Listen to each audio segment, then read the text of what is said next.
मित्रांनो, ही पॅन्टची paper cutting आहे आणि या रेषेवर आपण पॅन्टच्या मांडीचं तयार माप 23.5 लावलं होतं.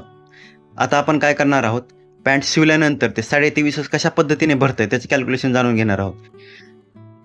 ज्यावेळेस आपण कटिंग केली होती त्यावेळेस इथून खालच्या दिशेने आपण 1.5 इंचावर मार्क केला होता आणि इथं अर्धा इंच सोडून, हे बघा अशा पद्धतीने टेप ठेवून दाखवतो तुम्हाला. इथं अर्धा इंच सोडून, मागच्या दिशेने पण अर्धा इंच सोडून टेप असा पुढच्या दिशेने नेला होता मी, हे बघा असा.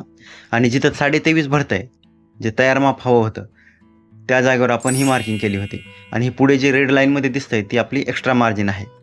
तर हे आता आपण बघूया की शिवल्यानंतर खरंच 23.5 भरतंय का, म्हणजे आपल्याला समजेल की कशा पद्धतीने 23.5 भरणार आहे. हे बघा इथं मी अर्धा इंच सोडतो कारण इथं आपली शिलाई येणार आहे, हे बघा अशा खालच्या दिशेने. आणि शिलाई समजून मी इथं स्टॅपलरने हे जोडून घेतो.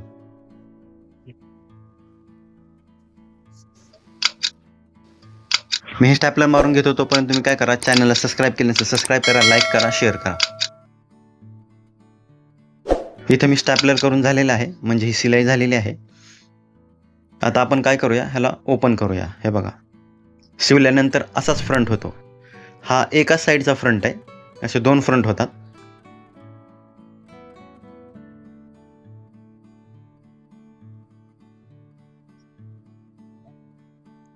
हे बघा या 2 फ्रंटचा अर्धा इंच इथं आपल्याला गुंतलेला आहे.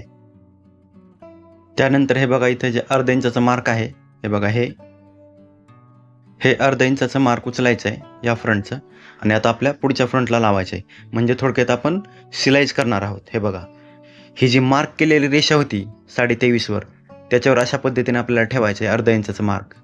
हे बघा अशा पद्धतीने, हे बघा इथे तुम्हाला दिसत असेल, हे बघा हे. आणि इथं आपल्याला स्टॅपल करून घ्यायचं आहे.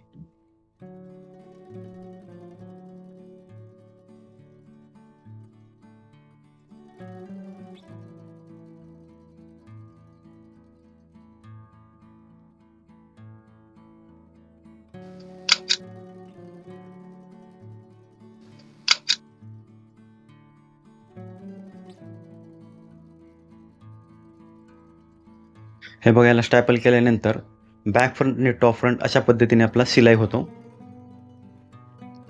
हे बघा इथं असा चिरवा केल्यानंतर दोन्ही बाजूला दोन्ही फ्रंटच्या दिशेने दोन्ही फ्रंटचा अर्धा इंच आपल्याला शिलाईमध्ये गेलेला आहे. आणि आता जे शिल्लक राहिलेलं आहे ते आपल्याला 23.5 भरलं पाहिजे. तर चला आता आपण हे चेक करून बघू. हे बघा या फोल्डपासून मी इथं मोजतो कपडा संपेपर्यंत. हे बघा इथं किती भरतंय, हे बघा 11:15 म्हणजे एक्झॅक्ट 23.5 भरलं. म्हणजे आपण जी कटिंग केली होती पॅन्टची ती बराबर सिस्टमने केली होती. शिवल्यानंतर बराबर जेवढी मांडी ठेवायची होती तेवढीच राहिलेली आहे. या पॅन्टच्या पेपर कटिंगचा संपूर्ण व्हिडिओ मी आपल्या यूट्यूब चॅनलवर टाकलेला आहे, ते तुम्ही जाऊन पहा. तुम्हाला खूप काही शिकायला भेटेल. आणि चॅनलला लाईक केलं नसेल तर लाईक करा, शेअर केलं नसेल शेअर करा, सबस्क्राईब केलं नसेल सबस्क्राईब करा. धन्यवाद.